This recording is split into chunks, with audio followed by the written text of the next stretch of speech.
Olá, pessoal! Na nossa aula de hoje, a gente vai discutir um tópico de atualidades meio subgêneres, né? Slobodan Praljak, né? Um líder, né? Um croata, um general croata, acusado pelo Tribunal Internacional de Haia, na Holanda, de crimes de guerra, cometeu suicídio durante o recurso do seu julgamento, onde ele havia, num primeiro momento, sendo condenado a 20 anos de prisão.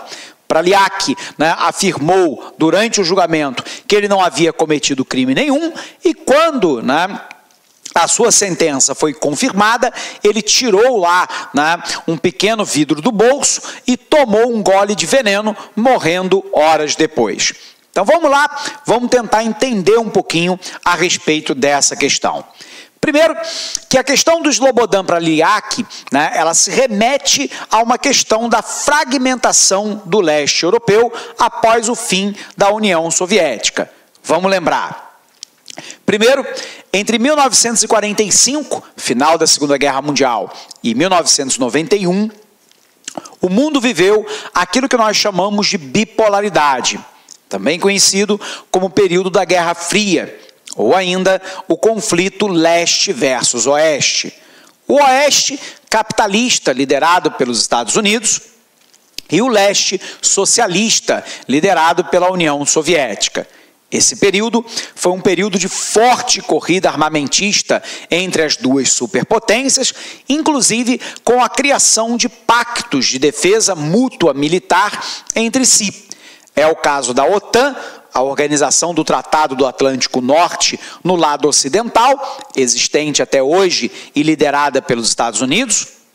Foi o caso do Pacto de Varsóvia, no lado oriental, comandado pela União Soviética, que não existe mais. Houve ainda uma corrida espacial, onde a União Soviética bota o primeiro homem na órbita da Terra e os Estados Unidos colocam o primeiro homem na Lua. Por um outro lado, foi uma disputa de área de influência, né? Um conflito ideológico, capitalismo versus socialismo, e, portanto, de origem política, né? Mas também e profundamente ideológica e militar. Esse conflito, ele acaba em 1991. Você se recorda da sequência de acontecimentos. Em 1989, nós temos a queda do Muro de Berlim, que representava aí uma cortina de ferro que se abateu sobre a Europa, dividindo a Europa em Europa ocidental, capitalista, e Europa oriental, socialista, depois da Segunda Guerra Mundial. Então, em 1989... nós temos lá a queda do Muro de Berlim. Em 1990, a reunificação das Alemanhas. A Alemanha Ocidental, capitalista, com a Alemanha Oriental, socialista. Em 1991, nós temos o fim da União Soviética. E com ela, o fim do Pacto de Varsóvia, o fim da bipolaridade. Beleza? A partir do fim da União Soviética, o leste europeu começou a abandonar rapidamente o sistema comunista e alguns países a se fragmentarem. Foi o caso lá da Iugoslávia. Então, vamos botar no quadro isso antes da gente avançar. Então, para entender a situação atual, a gente tem que entender lá, né, o fim da bipolaridade.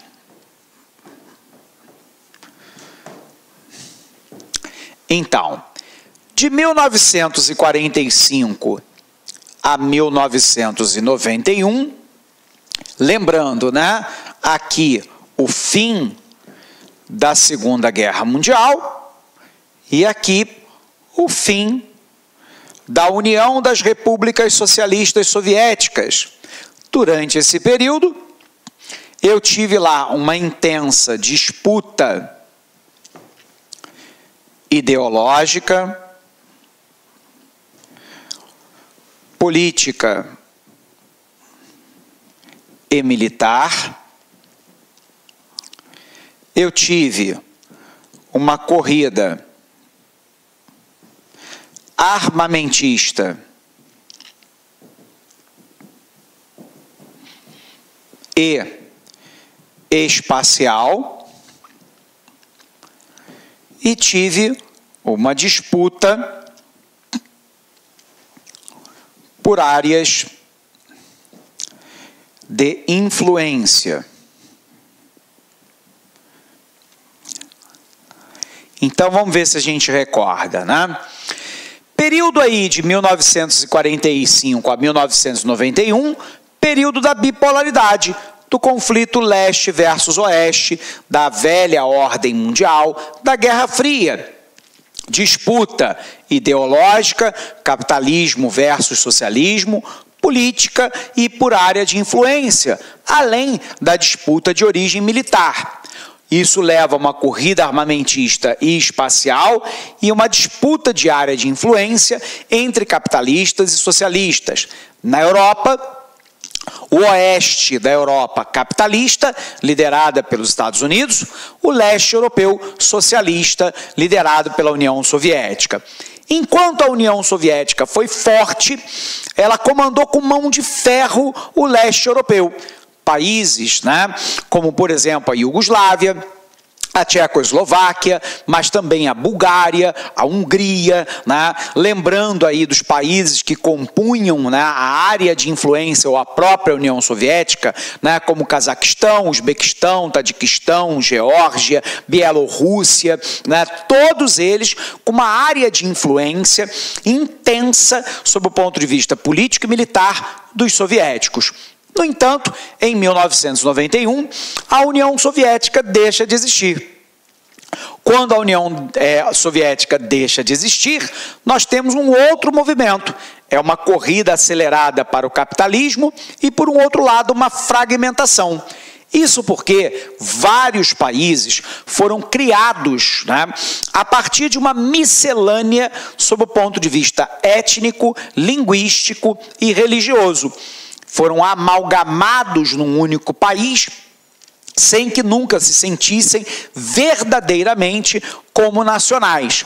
É o caso, por exemplo, da Tchecoslováquia, que logo depois do fim da União Soviética, se separa em dois países independentes, sem grandes conflitos. A Eslováquia de um lado, a República Tcheca do outro. Não foi isso que aconteceu com a Iugoslávia.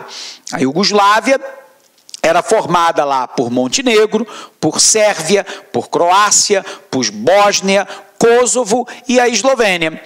O problema é que havia um conflito latente entre esses grupos. Então vamos botar isso aqui no quadro para você entender o suicídio atual. Quando nós temos lá a Iugoslávia,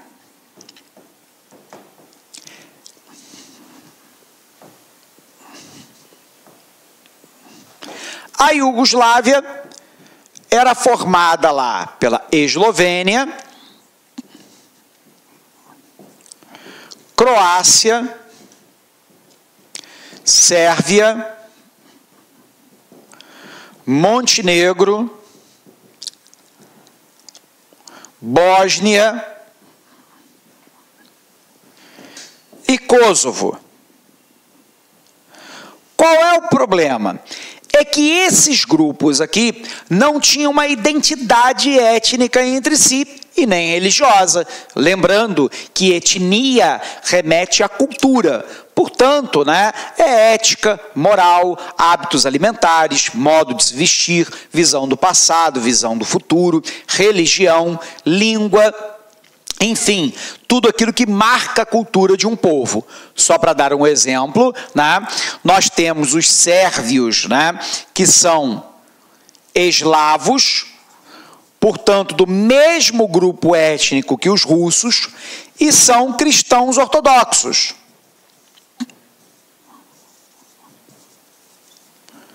Enquanto que, por exemplo, uma parte da população da Bósnia e do Kosovo é de origem muçulmana.